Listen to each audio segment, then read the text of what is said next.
Dragon's Lair 2 came along because Dragon's Lair 1 was such a huge hit.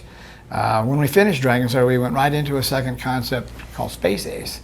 And as soon as Don was done with the storyboarding and posing of the characters for the animation team, he moved right on to the next concept, and we had all agreed that Dragon's Lair 2 would be a unique place to go because the one was such a big hit. And this time around, though, he got really involved with pushing the production values of this game and making it feel more like a feature film. Real continuity, a real story. There was one other element.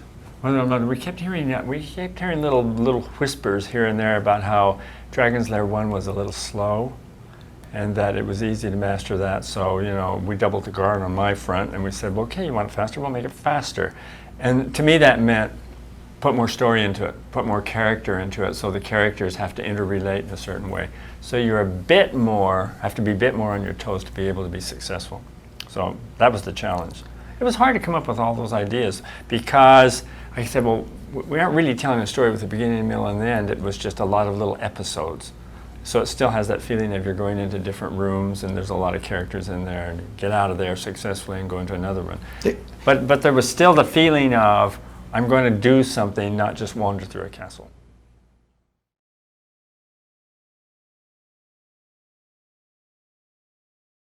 The arcade industry was having really a lot of problems, and when Rick Dyer brought us that first game,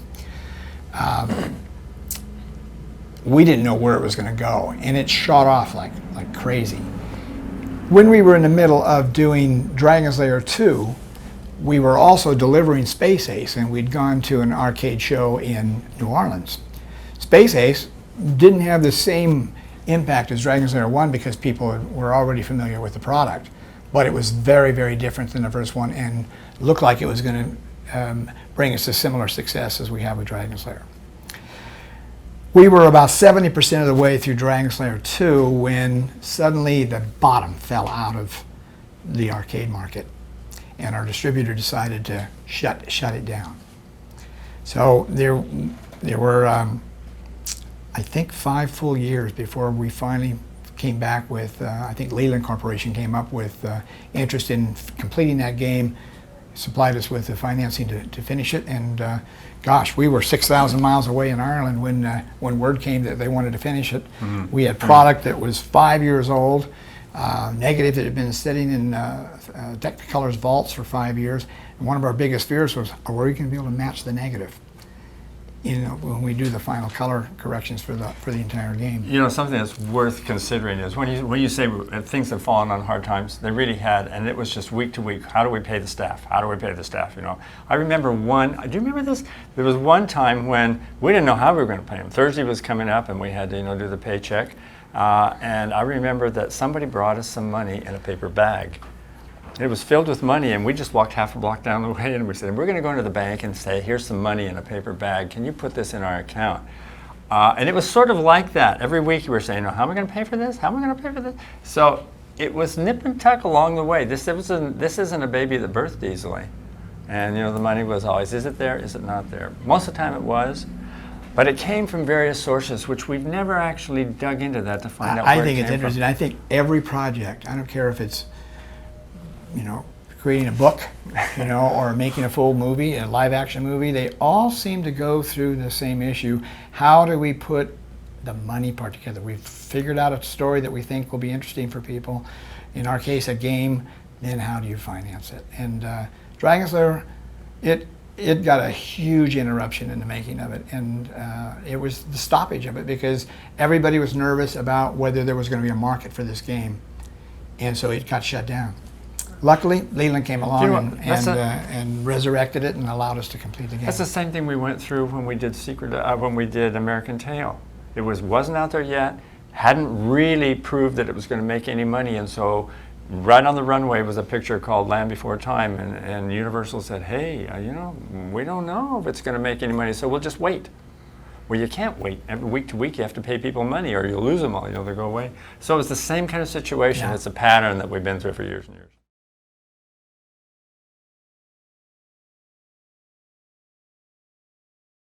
Well, that's where I think Don wrote script that had a limerick in it, and so it was like poem.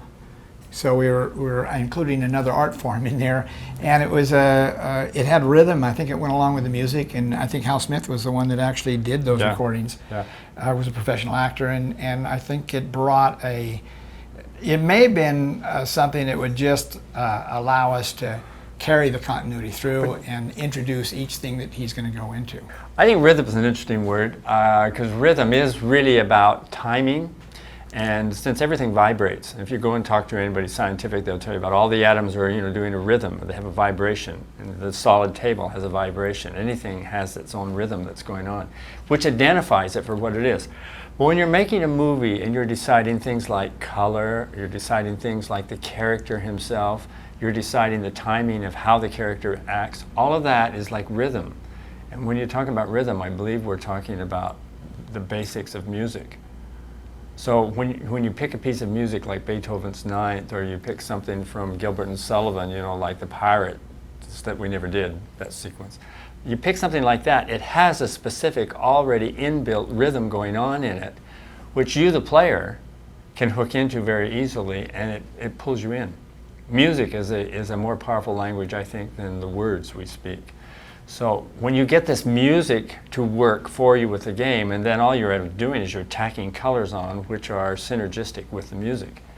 And if you can make the gameplay do the same thing, then you've created, like a symphony orchestra, you've created a lot of rhythms that are working together to affect your psyche. And so I think rhythm becomes key to anything. Movies, I watch people cut movies all the time that I say, why did you do that? Because the rhythm goes, and begins to stutter rhythmically rather than flow.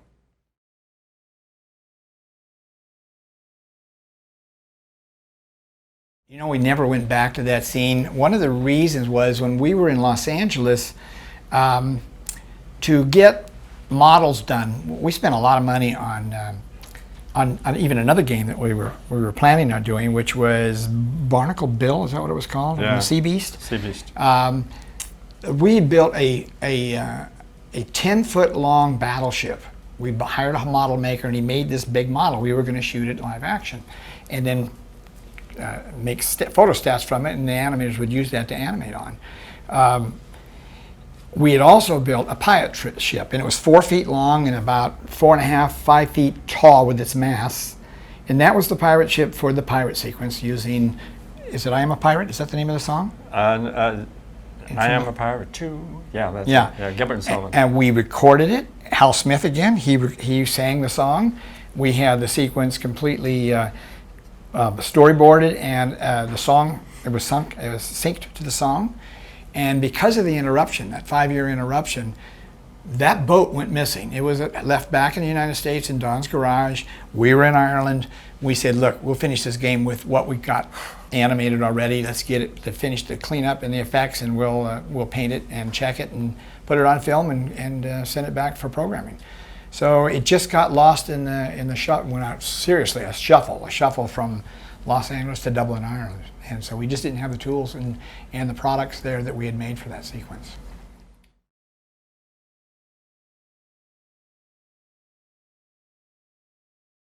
I would say I would have to opt for probably the Beethoven scene. I think it's mainly because I love the music and the rhythm of it. And of course it would have been so simple to just put the piano in a room, let Beethoven play the piano, and then let creatures dance all around there.